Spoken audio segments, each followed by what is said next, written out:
Bienvenidos, everybody, and welcome to the Trial and Aaron podcast, but we call it The Tap.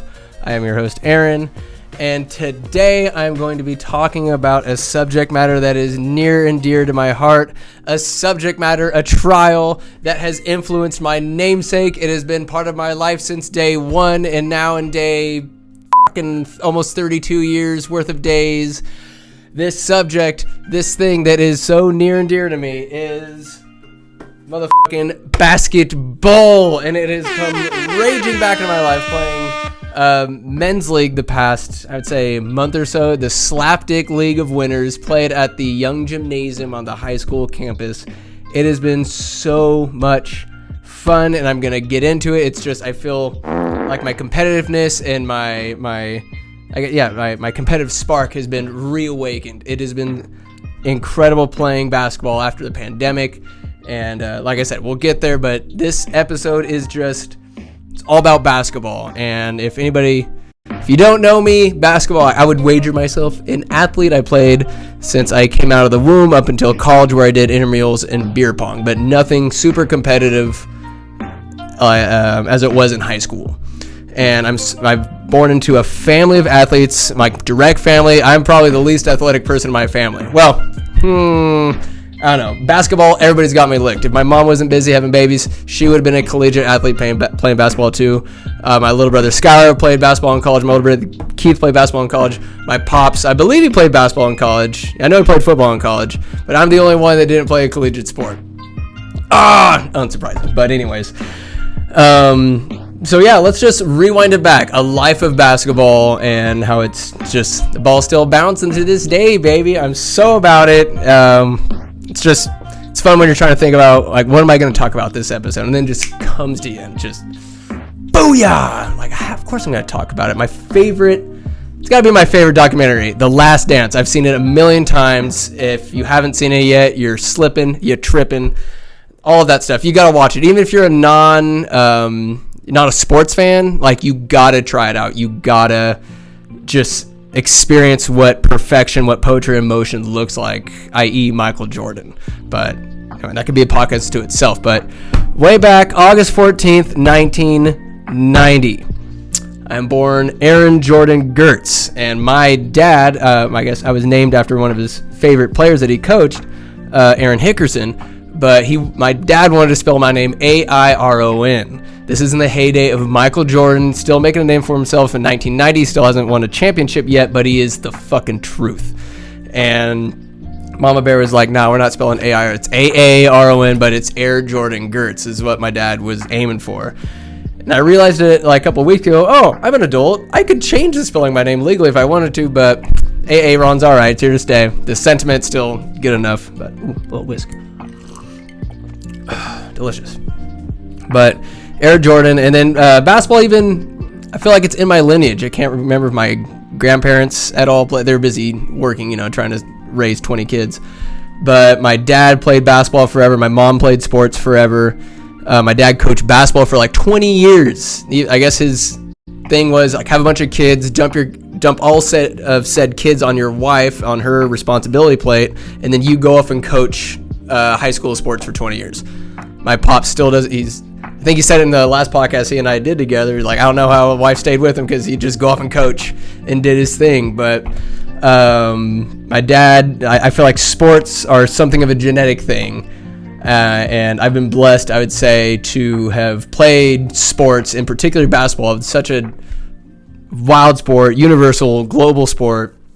And I'm just happy that it's been in my life for as long as it has. So yeah, I got my notes here. 1990, dad in love with Michael Jordan. Who didn't love Michael Jordan? Like, again, watch The Last Dance. It's fantastic.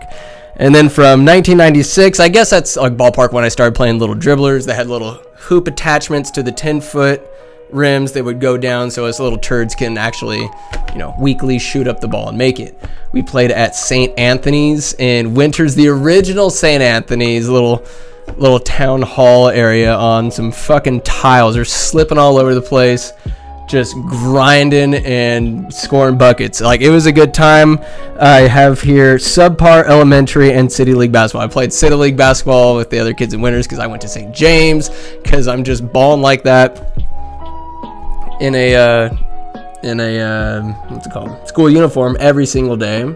Shout out to school uniforms. But yeah, just played basketball, and let's see, of course, baseball, football, swim team, soccer when I was little, but today's all about basketball. Yes. Growing up, let's see. So I was probably one of the better kids in my class, like growing up in elementary school, but I was a big fish in a small pond. And there's kids who were more athletic than I was. But just playing, I was like, I can handle myself a bit. Handle myself a little bit. I can play this game. I can do it. I can hustle. And getting a little bit older, I'd say about 8th grade, still kind of a slapdick, like not nearly as good as my brothers are at this point. And I remember going to my dad's practices, and I did this even in high school, 7th grade, 8th grade, into high school. I would go and practice with the varsity team, do some drills, do the suicides, like the conditioning at the end.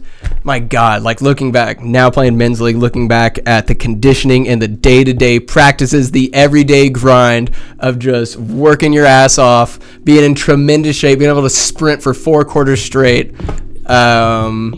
I don't say I take it for granted, but I could just look back and just be like, damn, like respect to the old me that was in tremendous shape and didn't even realize it, because it was just your day-to-day.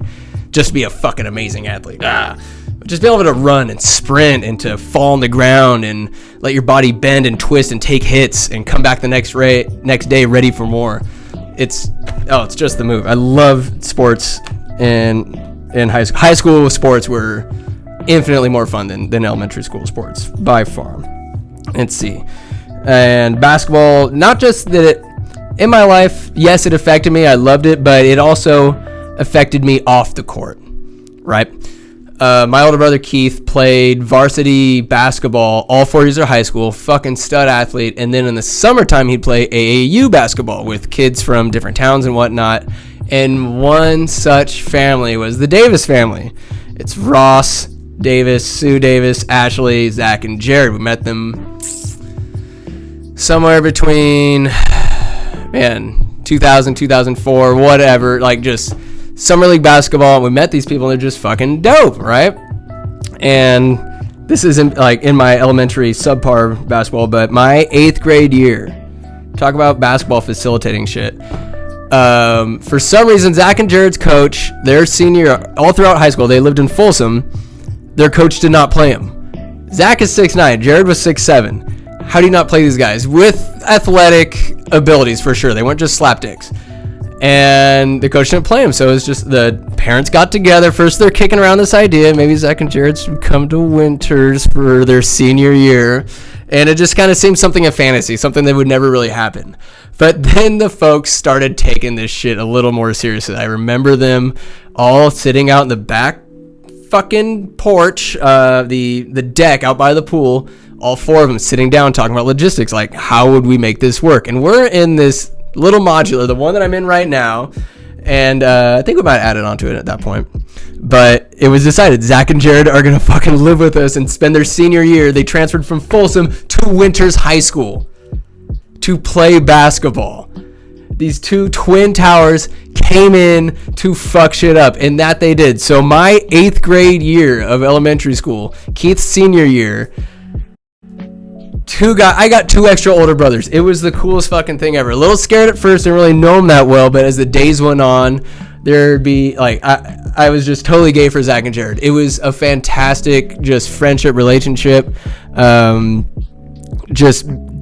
and Jared could not have been 2 more different people, but we all just super open with one another. Like someone would be taking a shower, I'd be taking a dump, and somebody else would be brushing their teeth. There was just no boundaries. We'd be just having so much fun playing Super Nintendo, or I was about my books back then, right? I mean, I feel like a decent student through and through, high school and college, but elementary school was a little more stuck up. I'd comb my hair before going to sleep, I was that guy.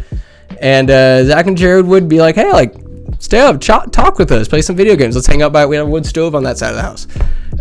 I would stay up, and yet the world wouldn't end outside of my routine.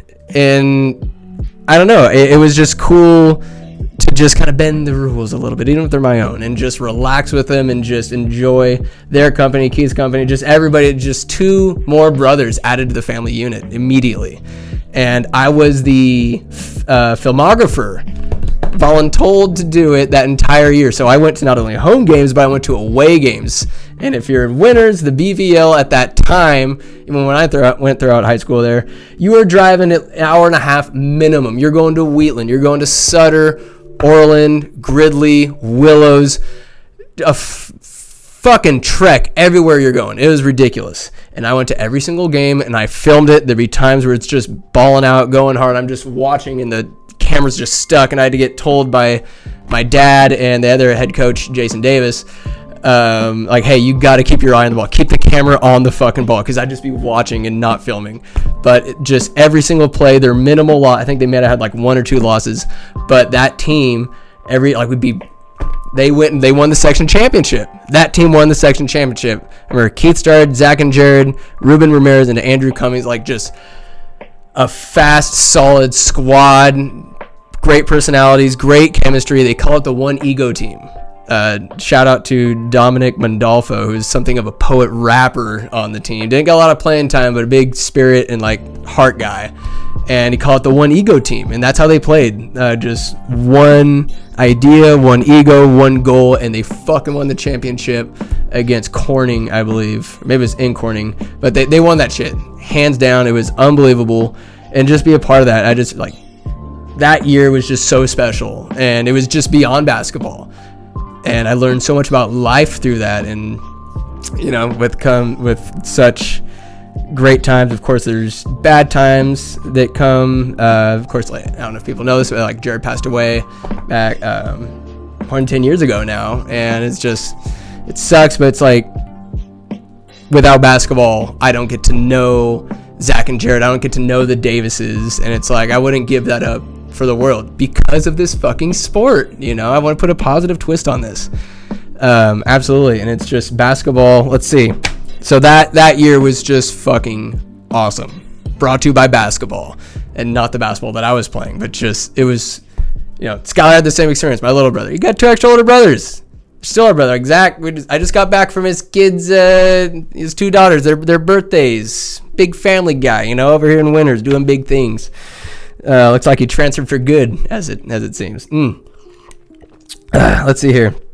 Yeah, Keith was a stud. Just watching that, I remember feeling really proud, like watching this freshman playing with varsity guys, and they came out, all right, the biggest turn up in basketball, like to run out, do a couple laps around the court on the baseline, the sidelines. And I remember their come out music was Andre Nicotina, 3 a.m. Bay Bridge music. It was fucking dope. I just remember getting pumped up. They're running out, and it was just, it's time for fucking basketball. It's time for some competition. Like your adrenaline gets flowing. We didn't really have a set, like when I was in high school, we didn't really have a set come out music, but we had to like jump through the ringers. I remember we had Jeff Hardy from WWE. Shout out to Jeff Hardy, the Hardy Boys. His intro music coming out, and we had different songs, but I just remember being incapable of sheathing my smile. I was just ear to ear grin. It was like just super narcissistic problem. Like eyes are on me, but I'm feeling just excited to be there. Just like, let's go. It's just so in the moment, just coming out to some dope music. And God, every single tournament, fucking the game, ballin', we fly high. It was just that song mixed in with super buttered popcorn at the concession stands, and just hearing sneakers squeaking back and forth, basketball swish hoops, and just it's all wrapped up into one. And I think so many people beyond myself can identify with that smell, that fucking song that played at every single tournament. For those couple of years, it was just so overplayed. Like, yes, he says ballin'. We understand. It might have something to do with basketball, but Jesus Christ, get a different song to play every other 5 fucking seconds. Anyways, back to basketball. Let's see. Amazing year. My basketball in high school. It was okay. Again, big fish in a small pond. I was one of the tallest guys, and I'm technically 5'11" 3/4. According to Skylar and Keith, those fucking maniacs measuring me without my shoes on. But yeah, I'm not the best of basketball players. I have my moments, had my good games, but like not super consistent. And I remember my senior year, I think we went over. We won some tournament games, but no non-league games. Or no league games did we win.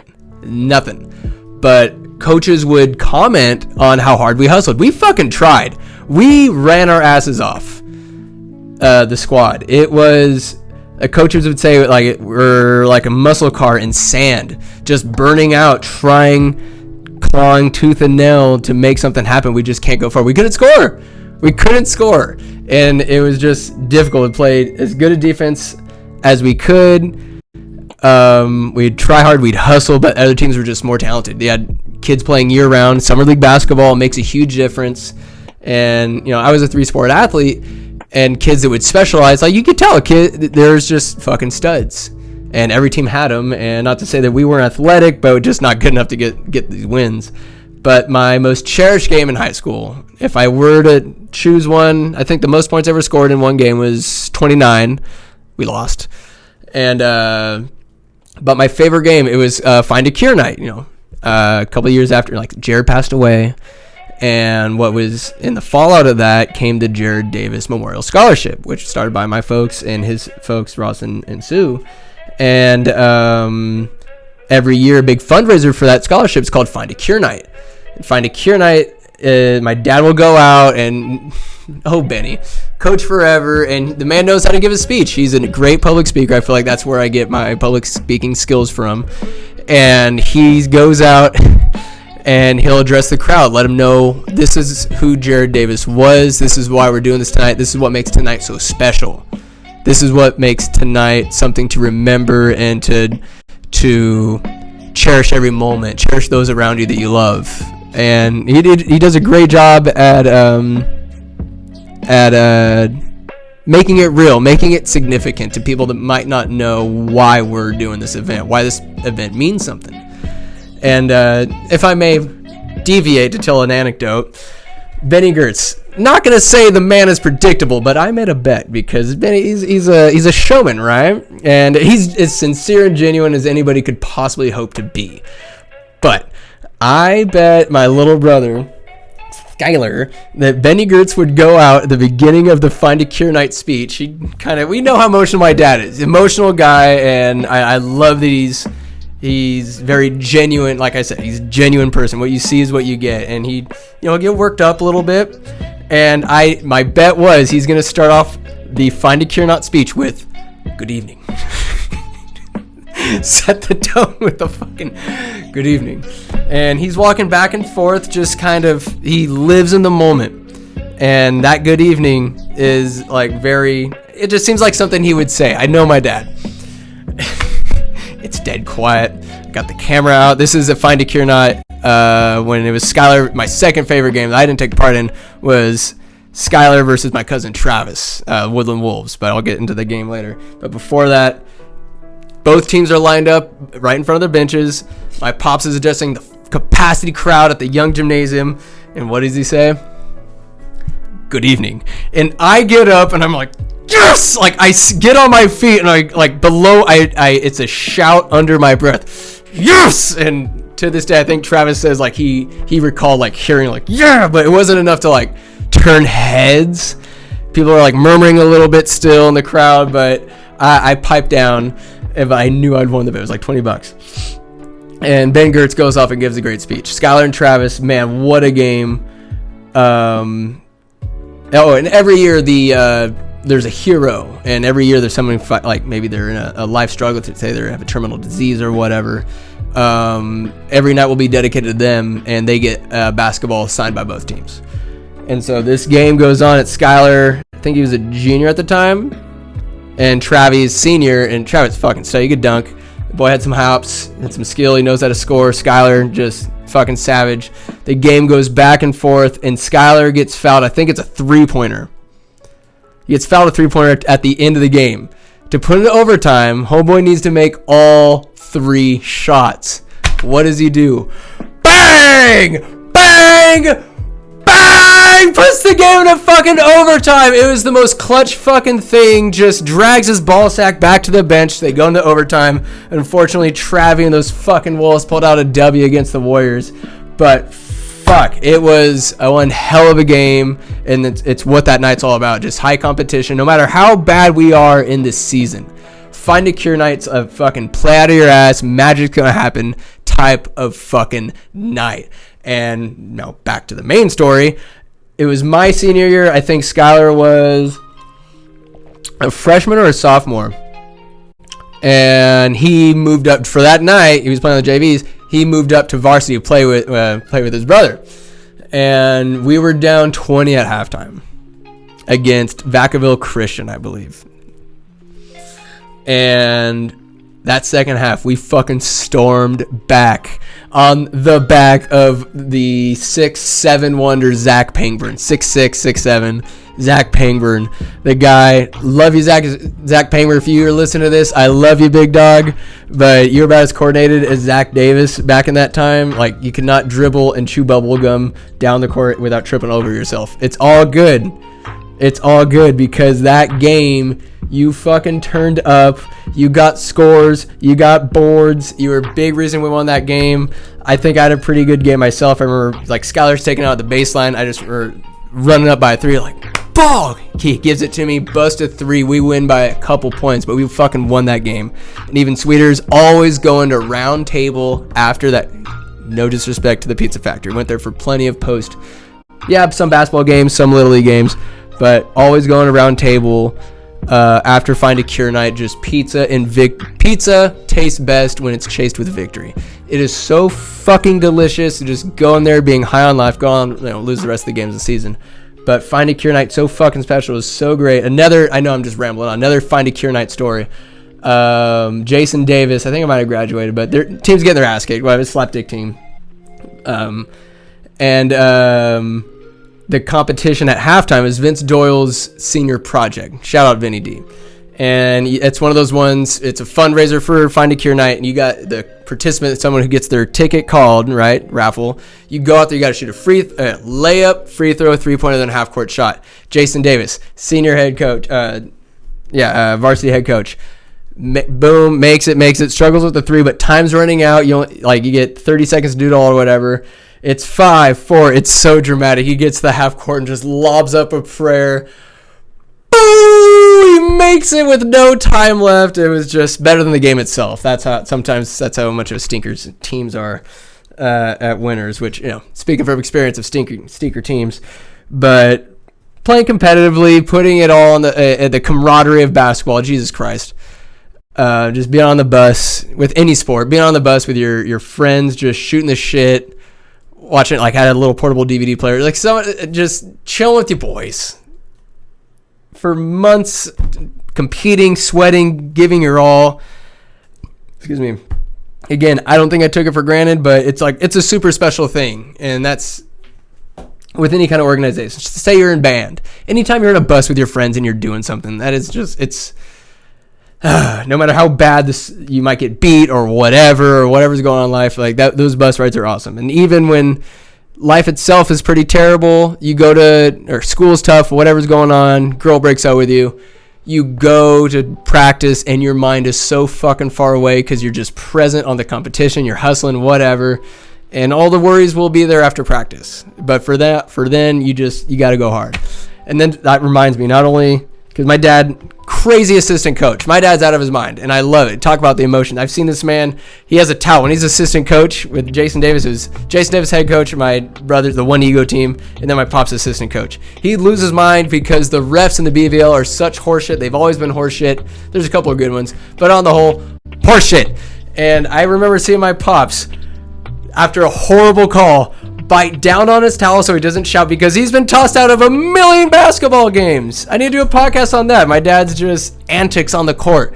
He bites down on this towel and he skips down the bench and into the locker room. So he just skips.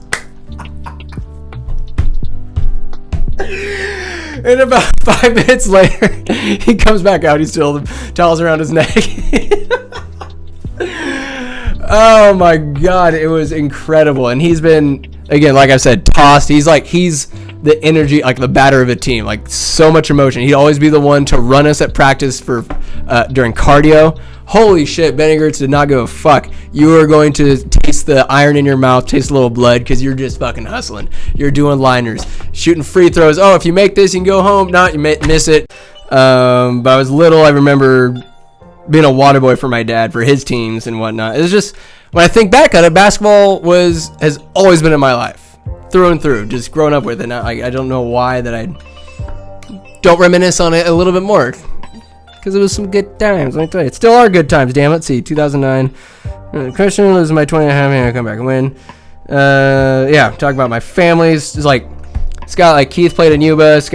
My dad played at Yuba College. No, Keith wasn't. The fuck was Keith? Marysville. Somewhere over there. And Skylar went to Napa Valley, but just surrounded by athletes. All of them were just fucking amazing at basketball. Not sure what happened to me. It might be the milkman's son. Who knows? But growing up all my life, just been surrounded by superior basketball players. Straight up. There's no debate. Travis as well. Everybody else, Chad, Jesus Christ. Talk about somebody who got better at basketball after high school. Chad Stocking. Shout out to Chad, the realtor Stocking. God bless him, but just fucking, if he was on that One Ego team, because he was studly, like, towards the end of high school, just a fucking presence. A thick Dirk, if you will. Just fucking, he can shoot, he can screen. Anyways, getting all excited here. Talking about Chad's basketball game. Woo! Chad Stocking. Chad the realtor Stocking. That's what this episode's brought to you by. But yeah, Courtney and Jackie, Melanie, his sisters, all studs, just athletes in the family. Kyle Thomas, you too. Let's see, am I missing anybody? I don't know if I have. Bang, there's an FU. Practices, reprieve. Oh my god, yes. Let's see here. Huge part of life. Playing again. Oh my god, I'm so fucking ridiculous when it comes to these notes.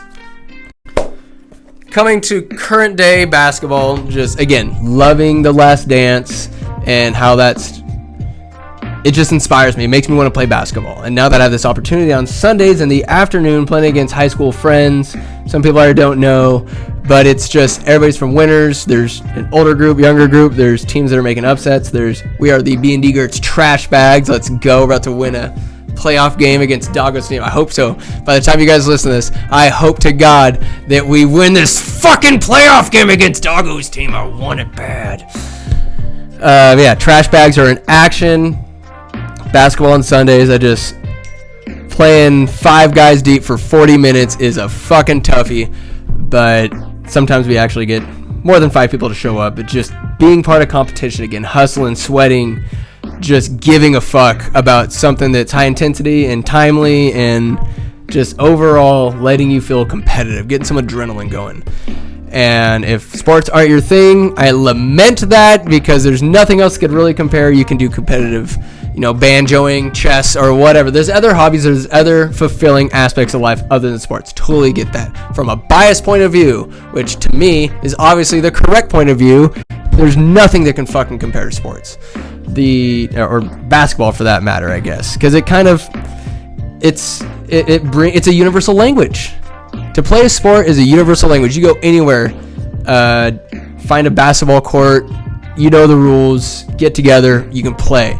Best sound in basketball, man, a swish is pretty tough. I love the squeak of sneakers, but the swish of a metal chain link net at an inner city park. Oh my, that's nice. Best basketball game. NBA Jam's hard to beat, but I'm going to put NBA Street. NBA Street, best basketball game, best basketball game, video game of all time. I had Michael Jordan on my squad, Biggs. He's like the first story mode character you unlock, and then I think Peja. Gotta have a 3-point guy, but that was the start. That was the startup. Biggs, just big British black dude, and you got MJ. Of course, you have Michael Jordan on your team. God bless it, but. Not sure what else to ramble about. Basketball's just been fucking sweet. Been a great way to make friends, and I think everybody should play. Pick up basketball. Have some fun. Great exercise. and then just having a beer with your adversaries afterwards. That's the move, baby. On the court, get intense, talk a little bit of that ish, but don't be that person to ruin it all. Enjoy the competition, make the most out of it, but there's a line. Don't cross the line, because that will spoil the beer afterwards with everybody, because everybody wants to compete. I always end these episodes by rambling, because I'm just nervous how to end it, whatever. I'll end it right here. Here's Skol to everybody, whatever you're going through, whatever life's bringing your way, whatever you're about to do after listening to the Trial and Error podcast. I love you. Thank you so much for listening to it, because guess what? It's only going to get better. Tough times lead to good times because you persevere. And, that's kind of the story of like a comeback in a basketball game. Who doesn't love that shit? Because you don't give up. You don't fucking give up. I don't care how late it is in the game or whatever you think is going on in life. It's never too late to give a fuck. It's never too late to not give up. So, take that. Let's see. Hold on. I got I'm not going to I do this all the time. I'll be talking to somebody on the phone, and just for the fuck of it, I'll just keep rambling and just wasting their time. And then they're like, okay, I've got to go. Wait. I'll say, wait. And just see how long they'll be. And then they finally get it. I'm just trying to waste their time. They're just, fuck you. I love wasting people's time. All right, I'm going to see, let's see, basketball. I'm going to look at, this is the big book of quotes. Quap, anticipation, excited. No. Books. Lame. Come on. Goodness. What is going on here?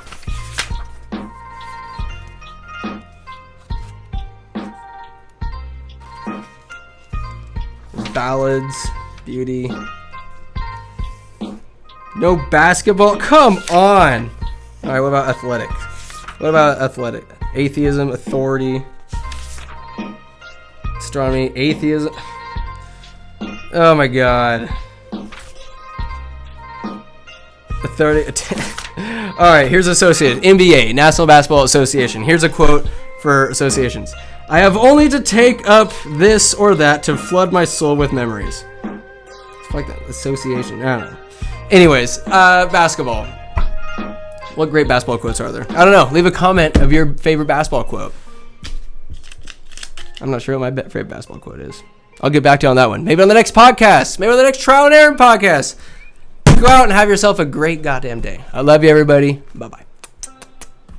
You lose! Good day, sir!